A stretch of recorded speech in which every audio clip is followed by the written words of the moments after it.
ಅತೃಪ್ತರಿಗೆ high treatment, CM ಸಂಧಾನ ಸೂತ್ರ, ಎಚ್ಕೆಪಿ cool cool, ಇಂಡಿ MLA U-turn, Krishnappa ಹಠ, ಏನು ಆಫರ್, ಬಿನ್ನರು ಫುಲ್ ಸೈಲೆಂಟ್, ಸಿಎಂ ಸಂಧಾನ ಸಕ್ಸಸ್ ಆಯ್ತಾ?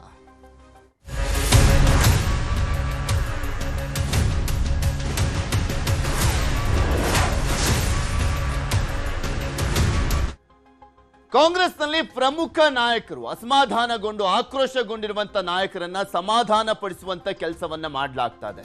ಸುಮಾರು 25ಕ್ಕೂ ಹೆಚ್ಚು ಜನ ಶಾಸಕರು ಅಸಮಾಧಾನಗೊಂಡಿದ್ರು. ಆದ್ರೆ ಅವರೆಲ್ಲರನ್ನೂ ಕೂಡ ಸಮಾಧಾನ ಪಡಿಸಲಿಕ್ಕೆ ಏನು ಮುಂದಾಗಿಲ್ಲ. ಆದ್ರೆ ಪ್ರಮುಖವಾಗಿರುವಂತ ಕೆಲವು ನಾಯಕರನ್ನ ಮಾತ್ರ ಸಮಾಧಾನ ಪಡಿಸ್ಲಿಕ್ಕೆ ಮುಂದಾಗ್ತದೆ. ಬಿಕಾಸ್ ಅವರ ಹಿರಿತನ, ಅವರ ಕೊಡುಗೆ ಅದೆಲ್ಲವೂ ಕೂಡ ಮ್ಯಾಟರ್ ಆಗ್ತಾ ಇದೆ. ಇಲ್ಲಿ ಕಾಂಗ್ರೆಸ್ನಲ್ಲಿ ಭಿನ್ನಮತ ಶಮನಕ್ಕೆ ಸರ್ಕಸ್ ಮಾಡಲಾಗ್ತಾ ಇದೆ. ಭಿನ್ನಮತ ಶಮನಕ್ಕೆ ಕಾಂಗ್ರೆಸ್ ರಾಜ್ಯ ಉಸ್ತುವಾರಿ ಸುರ್ಜೇವಾಲಾ ಕೂಡ ಎಂಟ್ರಿ ಕೊಟ್ಟಿರುವಂತದ್ದು.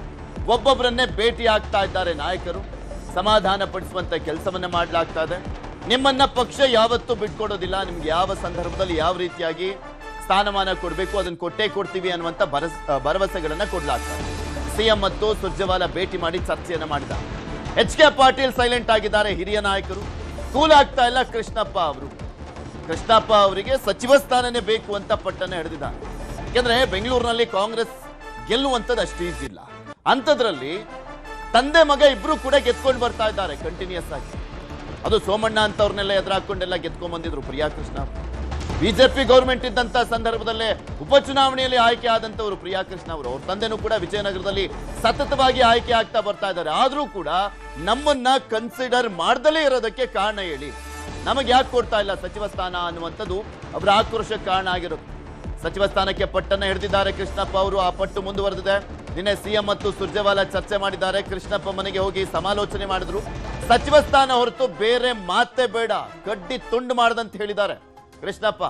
ಸಚಿವ ಸ್ಥಾನ ಬಿಟ್ಟು ಬೇರೆ ಏನು ಮಾತಾಡಬೇಡಿ, ಬೇರೆ ಇನ್ಯಾವುದು ಬೇಕಾಗಿಲ್ಲ. ನಿಗಮ ಮಂಡಳಿ ಎಲ್ಲ ಲೆಕ್ಕಕ್ಕೆ ಇಲ್ಲ ಅವರಿಗೆ.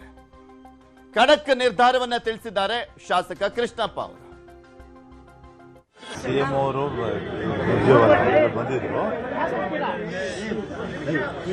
ಬಂದಿದ್ರು ಮಿಸ್ಟೇಕ್ ಆಗಿದೆ, ಸರಿ ಮಾಡ್ತೀವಿ. ಖಂಡಿತವಾಗ್ಲೂ ನಮ್ಮೆಲ್ಲ ಮಿಸ್ಟೇಕ್ ಆಗಿದೆ. ಎಲ್ಲಿ ಮಿಸ್ಟೇಕ್ ಆಗಿದೆ ಅಂತ ಗೊತ್ತಿಲ್ಲ. ಮಿಸ್ಟೇಕ್ ಅಂತೂ ಆಗಿದೆ, ತಪ್ಪಾಗಿದೆ, ಸರಿ ಮಾಡ್ತೀವಿ ಅಂತ ಹೇಳಿ. ನಲ್ಲಿ ಸ್ವಲ್ಪ ಮಿಸ್ಟೇಕ್ ಆಗಿದೆ ಮಾಡ್ತೀವಿ ಅಂತ ಹೇಳಿ. ಅದೇ ನಮ್ಮ ಹೇಳಿದ್ದು, ಮಿಸ್ಟೇಕ್ ಆಗಿದೆ ನಮ್ಮ ಕಡೆಯಿಂದ.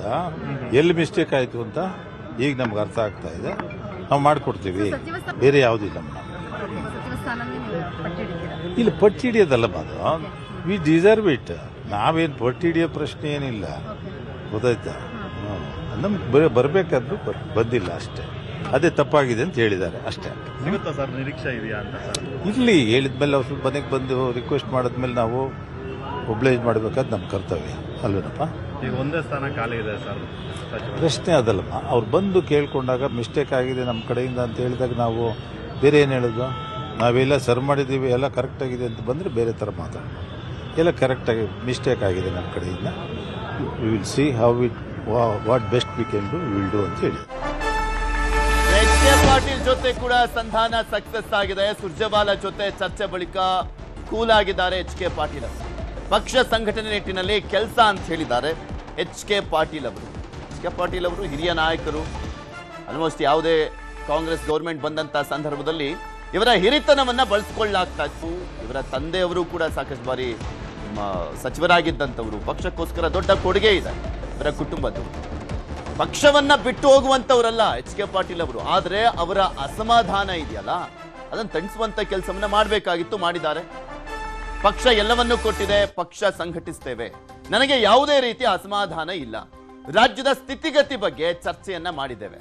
ಸುರ್ಜೇವಾಲಾ ಜೊತೆ ಚರ್ಚೆ ಬಳಿಕ ಎಚ್.ಕೆ. ಪಾಟೀಲ್ ಅವರ ಹೇಳಿಕೆ. ಕೆಲವು ನಾಯಕರ ಮನಸ್ಥಿತಿ ಹೇಗೆ ಅಂದ್ರೆ, ಓಕೆ ನಮ್ಮನ್ನ ಬಿಟ್ಟಿದ್ದಾರೆ, ಬಟ್ ನಮ್ಗೆ ಹೇಳ್ಬೇಕಲ್ವಾ ಯಾವ ಕಾರಣಕ್ಕೋಸ್ಕರ ಬಿಡ್ತಾ ಇದೀವಿ, ನಿಮ್ಮನ್ನ ಯಾವ ರೀತಿಯ ಯೂಸ್ ಮಾಡ್ಕೊಳ್ತೀವಿ, ನಿಮ್ಮ ಹಿರಿತನ ಎಷ್ಟು ಇಂಪಾರ್ಟೆಂಟ್ ಇತ್ತು, ಆದ್ರೆ ಈ ಸಂದರ್ಭದಲ್ಲಿ ಯಾಕೆ ಕೊಡಕ್ಕಾಗ್ತಾ ಇಲ್ಲ, ಇಂಥದ್ನಾದ್ರೂ ಹೇಳಬೇಕಾಗಿತ್ತಲ್ಲ, ಅದನ್ನು ಹೇಳಿಲ್ಲ ಅನ್ನುವಂಥದ್ದೇ ಕೆಲವರ ಅಸಮಾಧಾನ. ಕಾಂಗ್ರೆಸ್ ಸರ್ಕಾರವನ್ನು ಗಟ್ಟಿಗೊಳಿಸ್ತಕ್ಕಂಥದ್ದು ಹಾಗೂ ಜನಸೇವೆ ಮಾಡಬೇಕಾಗಿದ್ದತ್ತ ನಾವೆಲ್ಲ ಇವತ್ತು ಗಮನ ಹರಿಸಬೇಕಾಗಿದೆ. ನಮ್ಮ ಉದ್ದೇಶ, ನಮ್ಮ ಪ್ರಯತ್ನ ರಾಜ್ಯ ಕಟ್ಟೋದ್ರ ಕಡೆ ಇರಬೇಕು. ಜನಸೇವೆ ನಾವು ಮಾಡಬೇಕಾಗಿರ್ತಕ್ಕಂಥ ಆದ್ಯ ಕರ್ತವ್ಯ. ನಾವೇನು ತತ್ವ ಸಿದ್ಧಾಂತದ ಕಾಂಗ್ರೆಸ್ ಬಂಡಾಯ ಶಮನಗೊಳಿಸ್ತಾ ಇದ್ದಾರೆ. ಈವನ್ ಮುಖ್ಯಮಂತ್ರಿಗಳು ಕೂಡ ಅಖಾಡದಲ್ಲಿದ್ದಾರೆ. ಸಮಾನ ಮನಸ್ಕರ ನೇತೃತ್ವಕ್ಕೆ ಸಿಗ್ತಾ ಇಲ್ಲ ಸಹಕಾರ. ಪಕ್ಷ ತೊರೆಯಲಿಕ್ಕೆ ಮುಂದಾದವರು ಈಗ ಸೈಲೆಂಟ್. ಅಷ್ಟು ಈಸಿ ಇಲ್ಲ ಪಕ್ಷ ತೊರೆಯಲಿಕ್ಕೆ. ತೊರೆದು ಬಿಟ್ಟು ಏನ್ ಮಾಡ್ತಾರೆ ಇವಾಗ? ಈ ಬೇರೆ ಪಾರ್ಟಿಲಿ ಹೆಂಗಿದೆ ನಾಯಕತ್ವ ಗೊತ್ತಿದೆ. ಇದೇ ಸಂದರ್ಭದಲ್ಲಿ ಇನ್ನೂ 2 ವರ್ಷ ಬೇರೆ ಇದೆ. ಉಪಚುನಾವಣೆ ಎದುರಿಸಕ್ಕಾಗತ್ತಾ? ಫೇಸ್ ಮಾಡ್ಲಿಕ್ಕೆ ಆಗುತ್ತಾ ಈ ಸಂದರ್ಭದಲ್ಲಿ ರಾಜೀನಾಮೆ ಕೊಟ್ಬಿಟ್ರೆ ಅಂತ? ರಾಜೀನಾಮೆ ಹೇಳಿಕೆ ಈಸಿ, ಕೊಟ್ಬಿಡ್ಲಿ ನೋಡೋಣ, ಆಗಲ್ಲ. ಅದು ಗೊತ್ತಿದ್ದೇ ಸಿಎಂ ಖಡಕ್ ಆಗಿ ಎಚ್ಚರಿಕೆ ಕೊಟ್ಟಿದ್ದು. ಯಾರಾದ್ರೂ ಕೊಟ್ರೆ 2 ನಿಮಿಷಕ್ಕೆ ಅಕ್ಸೆಪ್ಟ್ ಮಾಡ್ತೀವಿ ಅಂತ. ಅದಕ್ಕೆ ಎಲ್ಲ ಆಮೇಲೆ ಸೈಲೆಂಟ್ ಆಗಿದ್ದು, ಯೂಟರ್ನ್ ಹೊಡೆದಿತ್ತು. ಶಕ್ತಿ ಪ್ರದರ್ಶನಕ್ಕೆ ಮುಂದಾಗಿದ್ರು ಶಾಸಕರು. ಎಚ್ ಕೆ ಪಾಟೀಲ್, ಜಯಚಂದ್ರ ಸೇರಿದಂತೆ ಪ್ರಮುಖ ಹಿರಿಯ ನಾಯಕರೇ ಸೈಲೆಂಟ್ ಆಗಿದ್ದಾರೆ. ಎಂದು ಸಭೆ ನಡೆಸಲಿಕ್ಕೆ ಮುಂದಾಗಿದ್ರು. ಹಲವು ಜನ ಶಾಸಕರನ್ನ ಸೇರಿಸಿಕೊಂಡು ಡಿಕೆಶಿ ಸಂಧಾನದಿಂದ ಹಿರಿಯ ಶಾಸಕರು ಸೈಲೆಂಟ್ ಆಗಿದ್ದಾರೆ. ದಿನೇಶ್ ಗುಂಡೂರಾವ್ ಜೊತೆ ಸಂಧಾನವೂ ಕೂಡ ಸಕ್ಸಸ್ ಆಗಿದೆ. ರಾಜೀನಾಮೆ ವಾಪಸ್ ಪಡೆದಿರುವಂತದ್ದು ಇಂಡಿಯಾ ಶಾಸಕರು. ಯಾರ್ಯಾರು ಏನೇನು ಮಾತನಾಡಿದ ನೋಡೋಣ. ಆಕಾಂಕ್ಷಿಗಳು ಜಾಸ್ತಿ ಜನ ಇರ್ತಾರೆ. ಅವರವರ ಭಾವನೆಗಳು, ಜಿಲ್ಲೆ ಮಟ್ಟದ ಸಮಸ್ಯೆಗಳು, ಕ್ಷೇತ್ರದ ಸಮಸ್ಯೆಗಳು, ಇವೆಲ್ಲದೂ ಕೂಡ ಸ್ವಾಭಾವಿಕವಾಗಿರ್ತದೆ. ಹಾಗಾಗಿ ಎಲ್ಲ ಏಕಕಾಲಕ್ಕೆ ಉಲ್ಬಣ ಆಗಿರ್ತಕ್ಕಂಥ ಹಿನ್ನೆಲೆಯಲ್ಲಿ ಒಂದು ಸ್ವಲ್ಪ ಗೊಂದಲ ಆಗಿದೆ. ಮುಖ್ಯಮಂತ್ರಿಗಳ ಜೊತೆ ಕೂಡ ಚರ್ಚೆ ಮಾಡಿದ್ವಿ. ಬಹುಶಃ ಇದೆಲ್ಲದಕ್ಕೂ ಕೂಡ ಅಂತಿಮವಾಗಿ ಒಂದು ಶಮನ ಮಾಡ್ತಕ್ಕಂಥ ರೀತಿಯಲ್ಲಿ ಪ್ರಕ್ರಿಯೆ ನಡೀತದೆ ಅಂತಕ್ಕಂಥ ವಿಶ್ವಾಸ ನನಗೆ. ನಮ್ಮ ಕಾಂಗ್ರೆಸ್ ಸರ್ಕಾರವನ್ನು ಗಟ್ಟಿಗೊಳಿಸ್ತಕ್ಕಂಥದ್ದು ಹಾಗೂ ಜನಸೇವೆ ಮಾಡಬೇಕಾಗಿದ್ದತ್ತ ನಾವೆಲ್ಲ ಇವತ್ತು ಗಮನ ಹರಿಸಬೇಕಾಗಿದೆ. ಕಾಂಗ್ರೆಸ್ ಸರ್ಕಾರ ಗ್ಯಾರಂಟಿ ಅಂತ ಯೋಜನೆಯನ್ನು ಕೊಟ್ಟಿದೆ. ಅಂಥ ಒಂದು ಸಾಮಾಜಿಕ ಬದಲಾವಣೆಯ ಆ ಕೆಲಸ ಜನರಿಗೆ ಸರಿಯಾಗಿ ತಲುಪಿಸೋದು ಮಾತ್ರವಲ್ಲ, ರಾಜ್ಯ ಕಟ್ಟುವ ಕೆಲಸದಲ್ಲಿ ನಾವೆಲ್ಲರೂ ಸಂಪೂರ್ಣ ತಲ್ಲೀನರಾಗೋಣ. ಪ್ರಶ್ನೆ ಏನಂದ್ರೆ, ನೀವು ಯಾಕೆ ಮಾತು ಕೊಟ್ರಿ, ಯಾಕೆ ಮಾತು ತಪ್ಪಿದ್ರಿ ಅಂತ ಒಂದೇ ಪ್ರಶ್ನೆಗಾಗಿ ನಾನು ಅವತ್ತು ಪ್ರತಿಭಟನೆ ರೂಪದಲ್ಲಿ ನನ್ನ ರಾಜೀನಾಮೆ ಪತ್ರವನ್ನು ಸಲ್ಲಿಸಿದ್ದೀನಿ. ಆದರೆ ಕಾಂಗ್ರೆಸ್ ಎಲ್ಲಿಂದ ಬಂದು ಕಾಂಗ್ರೆಸ್ ಅಂತ ನಾವಲ್ಲ. ನಾನು ಇಡೀ ರಕ್ತದ ಕಣದ ಕಾಂಗ್ರೆಸ್ ಅದು ನನ್ನ ಕುಟುಂಬ ಕಾಂಗ್ರೆಸ್ ಕುಟುಂಬ ಅನ್ನೋದದ. ನನಗಂತೂ ನಮ್ಮ ಡಿ ಕೆ ಶಿವಕುಮಾರ್ ಸಾಹೇಬರಿರ್ಬೋದು, ಸಿದ್ದರಾಮಯ್ಯನವರಿರ್ಬೋದು ಬಹಳ ನನಗೆ ಸಹಾಯ ಮಾಡಿದ್ದಾರೆ. ಹೈಕಮಾಂಡ್ ಅಲ್ಲಿ ಕೆಲವು ವ್ಯತ್ಯಾಸಗಳಿಂದ ನನಗೆ ಅನ್ಯಾಯ ಆಗಿದೆ. ಆದರೂ ನಾನಿನ್ನ ಆಸೆ ಬಿಟ್ಬಿಟ್ಟಿದ್ದೀನಿ. ಸಚಿವನಾಗೋ ಆಸೆ ನಾನು ಬಿಟ್ಬಿಟ್ಟಿದ್ದೀನಿ. ನನಗೆ ಬೇಕಾಗೂ ಇಲ್ಲ. ಆದರೆ ಅಟ್ಲೀಸ್ಟ್ ಈ ಚಿಕ್ಕಬಳ್ಳಾಪುರ ಜಿಲ್ಲೆಗಿರ್ಬೋದು, ನನ್ನ ವಿಶೇಷವಾಗಿ ನನ್ನ ಬರಪೀಡಿತ ಬಾಗೇಪಲ್ಲಿಗೆ ಹೆಚ್ಚಿನ ಅನುದಾನ ಕೊಟ್ಟು ಆ ಭಾಗ ಅಭಿವೃದ್ಧಿ ಪಡಿಸಬೇಕು ಅಂತ ಮಾನ್ಯ ಮುಖ್ಯಮಂತ್ರಿಗಳು ನಾನು ಮನವಿ ಮಾಡ್ತೀನಿ ಸರ್.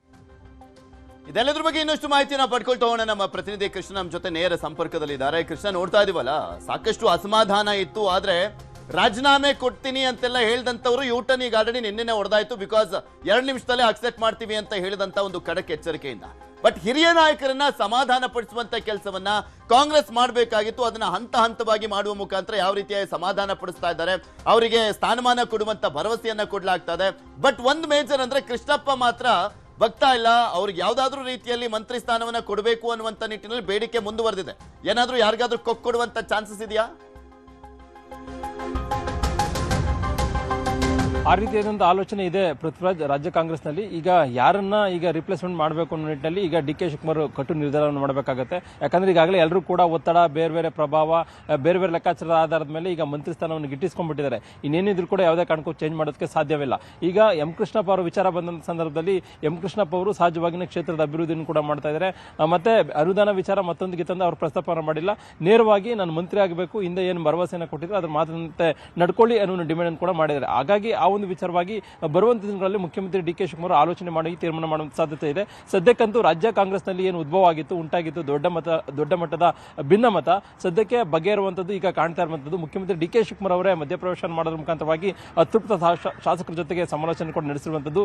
ಎಚ್ ಕೆ ಪಾಟೀಲ್ ಆಗಿರಬಹುದು ಮತ್ತು ಟಿ ಬಿ ಜಯಚಂದ್ರ ಅವರು ಸಮಾನ ಮನಸ್ಕರ ಸಭೆಯನ್ನು ಕರೆಯುವಂತ ನಿಟ್ಟಿನಲ್ಲಿ ಕೂಡ ಆಲೋಚನೆ ಮಾಡಿದ್ರು. ಅಂತಿಮವಾಗಿ ಯಾವಾಗ ಡಿ ಕೆ ಶಿವಕುಮಾರ್ ಮತ್ತು ಸುರ್ಜೇವಾಲಾ ಹೋಗಿ ನೇರವಾಗಿ ಅವರನ್ನ ಭೇಟಿಯನ್ನು ಮಾಡಿದ್ರು, ಅದಾದ ಬಳಿಕವಾಗಿ ಇಲ್ಲ ಒಂದು ಕಡೆ ತಮ್ಮ ಅಸಮಾಧಾನವನ್ನ ಈಗ ಬದಿಗೊತ್ತಿರುವಂತದ್ದು. ಹಿರಿಯ ಶಾಸಕರಿಗೆ ಟೆನ್ಷನ್ ಏನು ಅಂತಂದ್ರೆ, ಚಿಂತೆ ಏನು ಅಂತಂದ್ರೆ, ಇನ್ನು ಕೇವಲವಾಗಿ 2 ವರ್ಷಗಳಲ್ಲಿ 2022 ಚುನಾವಣೆ ಕೂಡ ಬರ್ತಾ ಇದೆ. ಆ ಒಂದು ಚುನಾವಣೆಯಲ್ಲಿ ಎಲ್ಲೋ ಒಂದ್ ಕಡೆ ಹಿರಿಯರು ಅನ್ನೋ ಕಾರಣಕ್ಕೋಸ್ಕರವಾಗಿ ನಮ್ಮನ್ನ ಕಡೆಗಣಿಸ್ತಾರೆ, ಮೂಲೆಗುಂಪು ಮಾಡ್ತಾರೆ. ಈಗಾಗಲೇ ಸಿದ್ದರಾಮಯ್ಯ ಕೂಡ ಅಧಿಕಾರದಿಂದ ಇಳಿಸಿದ್ದಾರೆ. ಎಲ್ಲೋ ಒಂದ್ ಕಡೆ ಸಿದ್ದರಾಮಯ್ಯ ಕೂಡ ಮೂಲೆಗುಂಪು ಮಾಡ್ತಾ ಇರೋ ಒಂದು ವಿಚಾರ ಕೂಡ ರಾಜ್ಯ ಕಾಂಗ್ರೆಸ್ ಅಲ್ಲಿ ಕೇಳಿ ಬರ್ತಾ ಇದೆ. ಅದೇ ರೀತಿಯಾಗಿ ನಮ್ಮನ್ನು ಕಡೆಗಣಿಸಿದ್ರೆ 2028 ಚುನಾವಣೆಗಳು ಕೂಡ ನಮಗೆ ಟಿಕೆಟ್ ಸಿಗಲ್ಲ ಅನ್ನುವಂಥದ್ದು ರಾಜ್ಯ ಕಾಂಗ್ರೆಸ್ ನಾಯಕರಿಗೆ ಆತಂಕ ಆಗಿರುವಂತದ್ದು, ಹಿರಿಯ ಶಾಸಕರಿಗೆ. ಆ ಕಾರಣಕ್ಕೋಸ್ಕರವಾಗಿ ನಮ್ಮನ್ನ ಗೌರವಯುತವಾಗಿ ನಡೆಸಿಕೊಳ್ಳಬೇಕು ನಿಟ್ಟಿನಲ್ಲಿ ಒಂದಷ್ಟು ಪ್ರಸ್ತಾಪವನ್ನು ಕೂಡ ಮಾಡಿದ್ದಾರೆ. ಅದೇ ರೀತಿಯಾಗಿ ಡಿ.ಕೆ. ಶಿವಕುಮಾರ್ ಆಗಿರ್ಬೋದು ಮತ್ತೆ ಸುಜಾಲ್ ಅವರು ಕೂಡ ಅದಕ್ಕೆ ಒಪ್ಪಿಕೊಂಡು ನಿಮ್ಮನ್ನ ಗೌರವಯುತವಾಗಿ ನಡೆಸ್ಕೊಳ್ತೀವಿ ಮತ್ತೆ ಪಕ್ಷಕ್ಕಾಗಿ ನಿಮ್ಮನ್ನ ಕೆಲಸಕ್ಕೆ ತೊಡಗಿಸ್ಕೊಳ್ತೀವಿ ಅನ್ನೋ ಮಾತನ್ನು ಕೂಡ ಹೇಳಿರುವಂತದ್ದು. ಮತ್ತೆ 2028ರಲ್ಲಿ ನಮ್ಮದೇ ಸರ್ಕಾರ ಬರುತ್ತೆ, ಆಗ ನಿಮ್ಮನ್ನ ಮಂತ್ರಿಮಂಡಲದಲ್ಲಿ ಎಲ್ಲ ಒಂದ್ ಕಡೆ ಗುರುತಿಸುವಂತ ಒಂದು ಕೆಲಸವನ್ನ ಮಾಡ್ತೀವಿ ಅನ್ನೋ ಭರವಸೆಯನ್ನು ಕೂಡ ಕೊಟ್ಟಿದ್ದಾರೆ. ಆ ಒಂದು ಭರವಸೆ ಆಧಾರದ ಮೇಲೆ ಸದ್ಯಕ್ಕೆ ಹಿರಿಯ ಶಾಸಕರೆಲ್ಲರೂ ಕೂಡ ತಮ್ಮ ಅಸಮಾಧಾನವನ್ನ ಬಿಟ್ಟಿದ್ದಾರೆ. ಆದ್ರೆ ಬರುವಂತ ದಿನಗಳಲ್ಲಿ ಏನ್ ನಡೆಯನ್ನು ತೋರ್ತಾರೆ ಅನ್ನೋದು ಈಗಿರ್ತಕ್ಕಂಥ ಪ್ರಶ್ನೆ. ಈಗಾಗಲೇ ಯಶವಂತರಾಯಗೌಡ ಪಾಟೀಲ್ ಅವರು ರಾಜೀನಾಮೆಯನ್ನು ಕೊಟ್ಟಿದ್ರು. ಅದಾದ ಬಳಿಕವಾಗಿ ಡಿ.ಕೆ. ಶಿವಕುಮಾರ್ ಮಾತನಾಡಿದ ಬಳಿಕವಾಗಿ ತಮ್ಮ ರಾಜೀನಾಮೆ ಪತ್ರವನ್ನು ಕೂಡ ವಾಪಸ್ ಪಡೆದಿರುವಂತದ್ದು. ಅದ್ರ ಜೊತೆಗೆ ತನ್ವೀರ್ ಸೇಠ್ ಆಗಿರ್ಬೋದು ಮತ್ತೆ ಬೇರೆ ಬೇರೆ ನಾಯಕರುಗಳು ಕೂಡ ಈಗಾಗಲೇ ಸುಬ್ಬಾರೆಡ್ಡಿ ಆಗಿರ್ಬೋದು ರಾಜ್ಯ ಜೊತೆಗೂ ಕೂಡ ಚರ್ಚೆ ಕೂಡ ಮಾಡಿದ್ದಾರೆ. ಒಂದಷ್ಟು ಜನ ಆಕಾಂಕ್ಷಿಗಳು ಏನು ವಂಚಿತರಂತೂ ತಮ್ಮ ಮಂತ್ರಿ ಸ್ಥಾನವನ್ನೇ ಕೈಬಿಟ್ಟು ಇಲ್ಲ ಒಂದ್ ಕಡೆ ಆಸೆಯನ್ನ ಕೈಬಿಟ್ಟು ಇನ್ನೇನಿದ್ರು ಕೂಡ ಕ್ಷೇತ್ರ ಕಡೆ ಮಾತ್ರ ಸೀಮಿತ ಆಗೋಣ, ಕ್ಷೇತ್ರದ ಅಭಿವೃದ್ಧಿ ಮಾತ್ರ ಸಾಧ್ಯ ಅನ್ನುವಂಥದ್ದು. ಯಾಕಂದ್ರೆ 3 ವರ್ಷಗಳಲ್ಲಿ ಗ್ಯಾರಂಟಿ ಕೊಟ್ಟರೆ ವಿನಃ ಎಲ್ಲ ಒಂದ್ ಕಡೆ ಅಭಿವೃದ್ಧಿ ಆಗಿರುವಂತದ್ದು ಆಡಳಿತ ಪಕ್ಷದ ಶಾಸಕರ ಆಪಾದನೆ ಕೂಡ ಆಗಿರುವಂತದ್ದು. ಇನ್ನು 19 ತಿಂಗಳಲ್ಲಿ ಏನಾದರೂ ಅಭಿವೃದ್ಧಿಗೆ ಅನುದಾನ ಸಿಕ್ತು ಅಂತಂದ್ರೆ ಅನುದಾನವನ್ನು ತೆಗೆದುಕೊಂಡು ಕ್ಷೇತ್ರದ ಅಭಿವೃದ್ಧಿ ಮಾಡೋದ್ರ ಮುಖಾಂತರವಾಗಿ ಮತ್ತೊಮ್ಮೆ 2028 ಚುನಾವಣೆ ಕೂಡ ಗೆಲ್ಲಬಹುದು ಅನ್ನೋದು ಕೂಡ ಕೆಲ ಶಾಸಕರ ಲೆಕ್ಕಾಚಾರ ಆಗಿದೆ. ಆ ಕಾರಣಕ್ಕೋಸ್ಕರವಾಗಿ ಇವೆಲ್ಲ ವಿಚಾರ ಬಂದಂತ ಸಂದರ್ಭದಲ್ಲಿ ಬರುವಂತ ದಿನಗಳಲ್ಲಿ ಡಿ.ಕೆ. ಶಿವಕುಮಾರ್ ಅವರು ಬಜೆಟ್ನಲ್ಲಿ ಕ್ಷೇತ್ರಕ್ಕೆ ಹೆಚ್ಚಿನ ಅನುದಾನ ಕೊಡುವಂಥದ್ದು ಮತ್ತೆ ಪ್ರಬಲ ನಿಗಮ ಮಂಡಳಿ ಸ್ಥಾನವನ್ನು ಕೊಡುವಂಥದ್ದು, ಮತ್ತೊಂದು ಕಡೆ ಯಾವುದೇ ಇಲಾಖೆಗಳು ಕೂಡ ತಮ್ಮ ಕೆಲಸವನ್ನು ಮಾಡಿಕೊಡ್ತೀವಿ ಅನ್ನುವಂಥದ್ದು, ಮತ್ತೆ ಯಾವುದೇ ಸಚಿವರುಗಳು ಕೂಡ ತಮಗೆ ನಿರ್ಲಕ್ಷ್ಯವನ್ನು ತೋರಿದ ರೀತಿಯಾಗಿ ನಾನೇ ನಿಮ್ಮನ್ನ ಮಾನಿಟರಿಂಗ್ ಮಾಡ್ತೀನಿ ಅನ್ನೋ ಮಾತನ್ನ ಡಿ.ಕೆ. ಶಿವಕುಮಾರ್ ಅವರು ಈಗ ಭರವಸೆಯನ್ನು ಕೊಟ್ಟಿರುವಂತದ್ದು. ಆ ಕಾರಣಕ್ಕೋಸ್ಕರವಾಗಿಯೇ ಈಗ ಹಿರಿಯ ಶಾಸಕರು ತಮ್ಮ ಅಸಮಾಧಾನವನ್ನು ಬದಿಗೊತ್ತು ಇಲ್ಲ ಒಂದ್ ಕಡೆ ಈಗ ಒಟ್ಟಾಗಿ ಹೋಗುವಂತ ನಿಟ್ಟಿನಲ್ಲಿ ಈಗ ನಿರ್ಧಾರಕ್ಕೆ ಬಂದಿರುವಂತದ್ದು. ಪೃಥ್ವಿರಾಜ್. ಓಕೆ, ಧನ್ಯವಾದ ಕೃಷ್ಣ ನಿಮ್ಮೆಲ್ಲ ಮಾಹಿತಿಗಾಗಿ.